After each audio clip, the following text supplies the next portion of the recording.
with each other. So the rest of the team, bring your cars on in. Got the pusher. The rest of the team, bring your cars on in.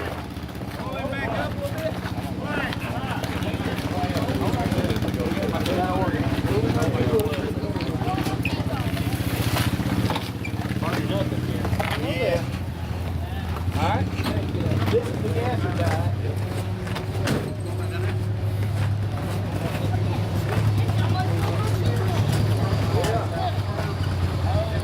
You know, like 14.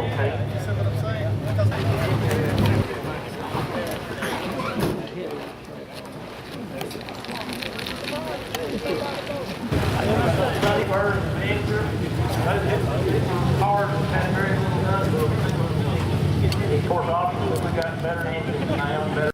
My him and his brother and Brother. his son, yeah, they did everything cool in their own little, in their backyard. Actually, Dale, tell us a little bit about this thing. Well, I've had it for 32 years. It all worked outside, no run, no weather. Put it all together with the rear parts and bring it out here running. Dale's actually got a really good fan following, and a lot of the reason is because he's a low bus guy. He's doing it just like a quarterback.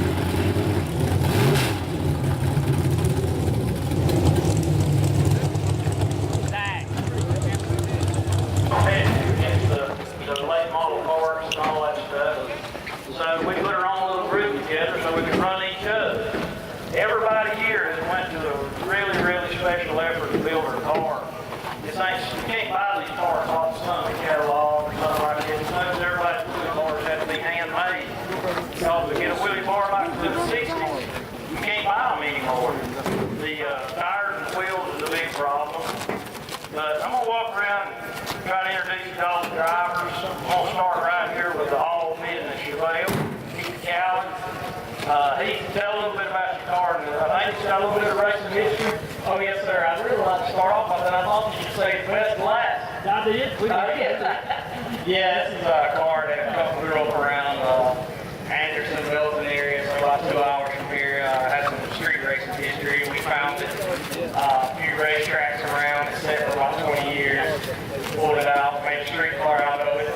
Ran it last year to run ragged, and now after a rebuild, thanks to the nice offer over the winter, and JP Automotive is what it is today. Well, we really enjoy having you. Y'all keep your eyes on this car. Last time we had a race, we didn't have no blocks. We still ain't gonna let y'all know what it's done, but this car looks like it's flying to me.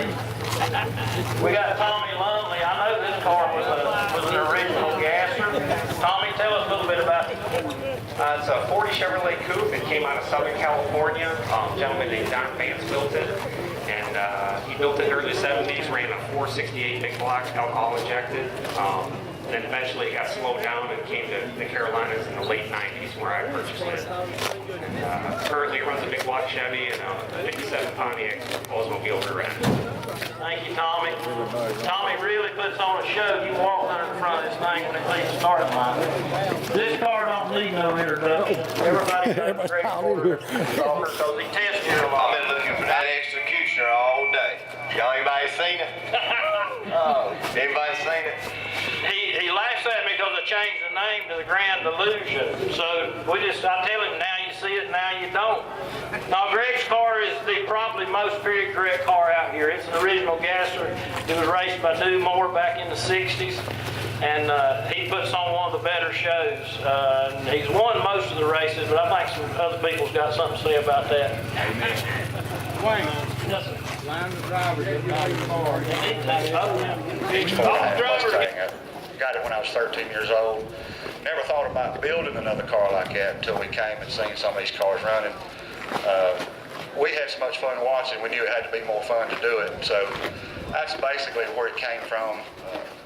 It's really neat to have a car like this that's the same as one that I bought. Actually, my brother gave me the car when I was 13 years old, and I had about 2 years to get it going. And about a week before I got my license, I got the car going. So we ride the car. We've enjoyed it a lot. We enjoyed it a lot more. Yeah, Jerry has been a tough competitor already, and this is only his second race, so keep your eyes on him. Jimmy Huss. This is his first race with us. He had to do a lot of work to his car to make it legal to fit our deal. A lot of people complain about our rules, but we don't. We treat everybody equal. And Jimmy made the necessary changes, and he's here with us. Jimmy, tell us a little about the wagon. It's a 64 Falcon wagon. Me and my dad built it all together. Just been me and him together in my little shop at home behind the house. The majority of the parts are all handmade.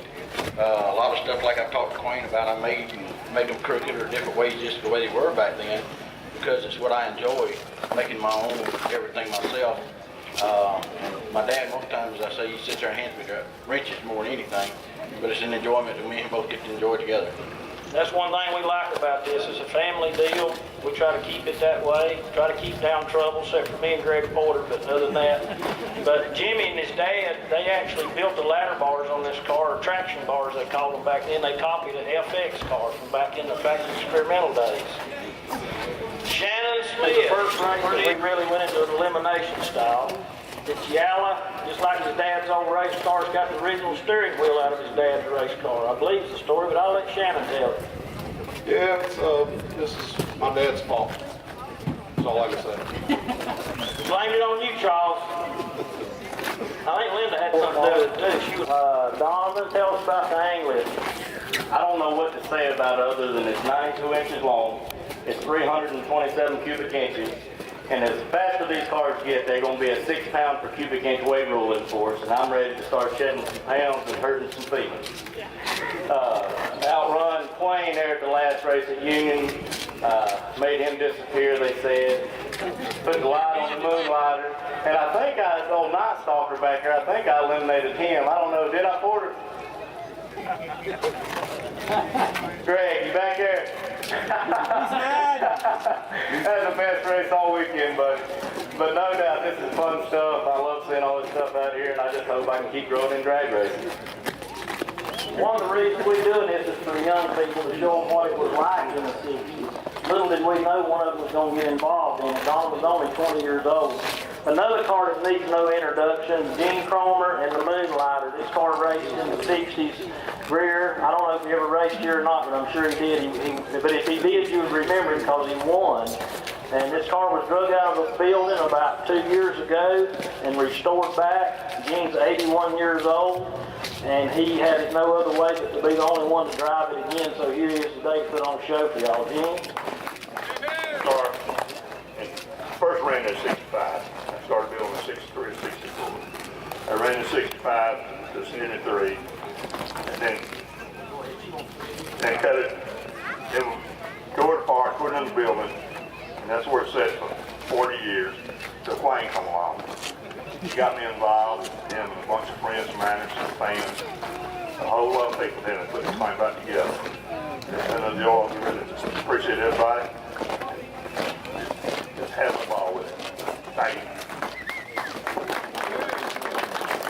Gene Cromer is another reason we do this, because not only the young people, we like to give the older people a trip back down memory lane. I call it a time zone. We take the old people back memory lane and we're showing the young people how it was done. Anyway, I hope y'all enjoy the show. Anybody want to try and take some pictures? We only got a few minutes, because we're going to be back up at 4:30 for the qualifying round. So enjoy the show. If you got any questions, people will be glad to talk to you and ask you. Thank you.